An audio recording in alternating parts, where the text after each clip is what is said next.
काय सांगाल कोणाचा दौरा? काल काही विमानामध्ये तांत्रिक बिघाड झाल्यामुळे राहुलजी काल आले नाही, पण आत्ता सकाळी 9:30ला करवीर नगरीमध्ये त्यांचं आगमन होत आहे. मुळात ते छत्रपती कालचा कार्यक्रम होता छत्रपती शिवाजी महाराजांच्या पुतळ्याचं अनावरण करायचं. आणि आज ज्या सामाजिक संस्था आहेत, विविध क्षेत्रामध्ये काम करणाऱ्या जे NGOज आहेत, ज्यांचा विश्वास संविधान आणि लोकशाहीवर आहे, अशा महाराष्ट्रातील या सामाजिक चळवळीमध्ये संस्थेमध्ये काम करणारी जी प्रतिनिधी आहेत किंवा संस्था आहेत, त्या सगळ्यांचं एक संमेलन आज कोल्हापूरमध्ये आहे. कोल्हापूर ही शाहू महाराजांची नगरी. खरं तर या नगरीनेच छत्रपती शाहू महाराजांनी आरक्षणाचे जनक म्हणून आम्ही त्यांना मानतो. कारण आरक्षणाची सुरुवात मागासवर्गीयासाठी या देशातील किंवा त्यांच्या राज्यातील अतिमागास, मागास, दीन, दलित, आदिवासी, शोषित, पीडितांसाठी शाहू महाराजांनी आरक्षण मिळालं पाहिजेत आणि ते बरोबरीमध्ये आले पाहिजेत, ही त्यांची भूमिका होती. आणि तीच भूमिका संविधानाने स्वीकारली, बाबासाहेबांनी सुद्धा स्वीकारली. आणि आज आपण पाहतोय की सामाजिक समीकरण, सामाजिक समरसता या देशामध्ये संविधानामुळे आज मिळते आहे.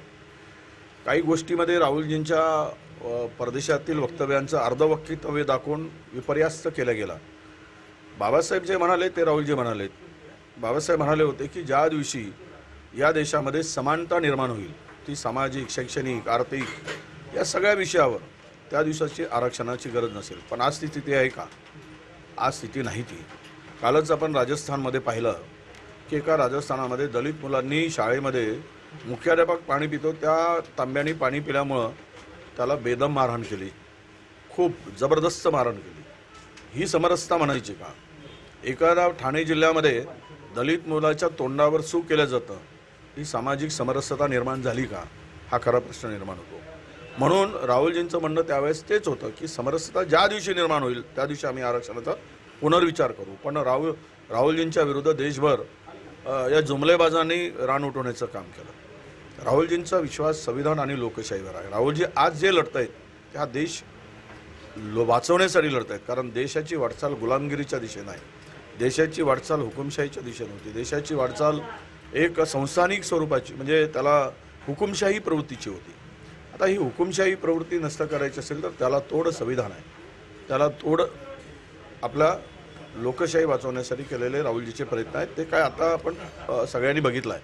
कारण ज्यांचा प्रवास हा विशेष करून आपल्या पश्चिम महाराष्ट्रामध्ये जे साताऱ्यामध्ये किंवा सांगलीमध्ये काही प्रकार झालेत, म्हणजे हे सगळे जे काही आहे, आणि काही भारतीय जनता पक्षाचे नेत्यांचे स्टेटमेंट आहे की मुद्दाम धार्मिक वाद कसा उपाडून येईल आणि त्यातून मताची पोळी कशी महाराष्ट्रात शिकता येईल. कारण महाराष्ट्रामध्ये या महायुतीचं अधपतन होताना सगळ्यांनी आता ठरवलं आहे करायचं, अधपतन करायचं.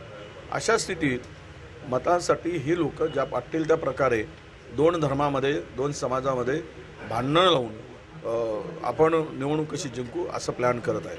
आम्ही सगळ्या बांधवांना सर्व धर्माच्या की संयम ठेवण्याचं आवाहन करतोच आहोत. पण राहुलजींची आजची ही बैठक विविध समाजातील, ज्यामध्ये मागासवर्गीय, ज्यामध्ये आदिवासी आणि ज्याचा संविधानावर विश्वास आहे, ज्यांचा लोकशाहीवर विश्वास आहे, अशाबरोबर ते संवाद साधणार आहे. आणि आजचा मला वाटतं कार्यक्रम हा एक ऐतिहासिक कार्यक्रम आहे. तो करवीर नगरीमध्ये होतो आहे, जिथे पुरोगामी विचाराची या कोल्हापुरामध्ये मान आहे असं मी मानतो.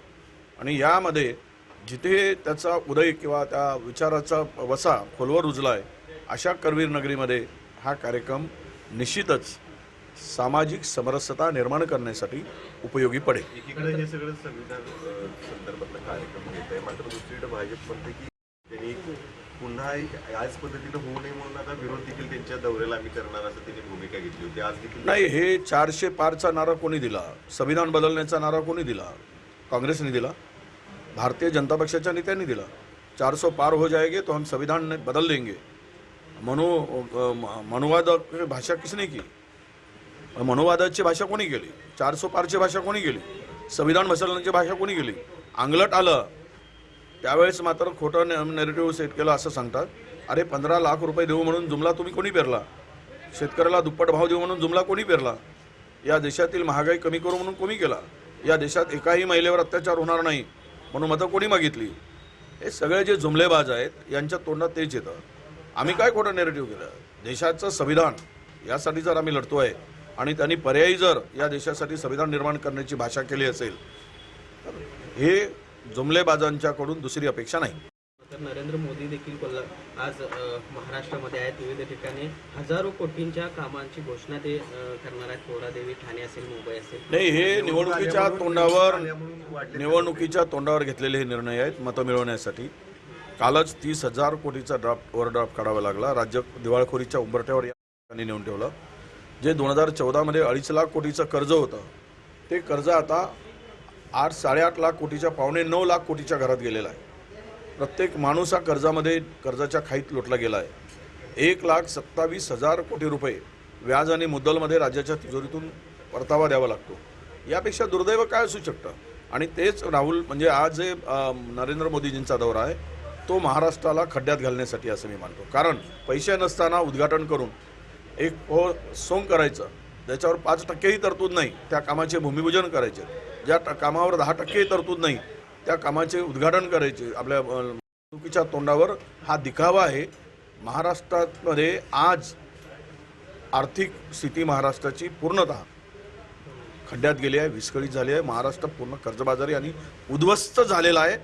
ते असं म्हणतात सगळे सत्ताधारी काही होऊन जात आहेत, तिजोरीत महाराष्ट्राची तिजोरी साफ करून टाकू देत, पण आम्ही निर्णय घेणार. अरे तुमच्याकडे येणारा रुपया तर तुम्ही 2 रुपये खर्च कसे करणार आणि आणणार कुठून? काल 48 रुपये तुम्ही गॅस सिलेंडरचे दर वाढवलेत. 8 दिवसापूर्वी तुम्ही गोड्या तेलाचे दर 100 रुपयावरून 135 रुपये केलेत, 35 रुपये वाढवलेत. हे आणि इलेक्ट्रिकचे बिल 33% वाढ केली. म्हणजे दुसऱ्यांना, सामान्य माणसाला, मध्यमवर्गीय माणसाला त्याला उद्ध्वस्त करायचं, लुटायचं आणि पुन्हा योजना आणून पाठ थोपटून घ्यायची, इव्हेंट करायचे. हे महाराष्ट्र बघतोय. त्यामुळे यांच्याकडून फार अपेक्षा महाराष्ट्राला राहिली नाही. नाही, भाजपा पूर्ण साफ होणार आहे. जुमलेबाज आणि खोटारड्या लोकांना महाराष्ट्र कधी फार तर 5 वर्षासाठी तारा दिला, जुमलेबाजी सहन केली, आता करणार नाही. महाराष्ट्रामधील भाजप पूर्णतः जेवढे काही त्या पक्षामध्ये प्रवेश केले किंवा पक्षामध्ये आता त्यांची घुसमट चालली हे सगळे बाहेर पडतील. त्यातला सुरुवात इंदापूरमधून झाली असं मला वाटतं.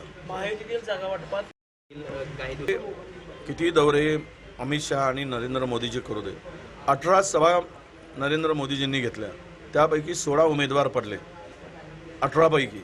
म्हणून आमची अपेक्षा आहे की या दोघांनी अधिकाधिक दौरे करावेत आणि भाजपचे आमदार उमेदवार अधिकाधिक पडतील. त्यापेक्षा काही होणार नाही.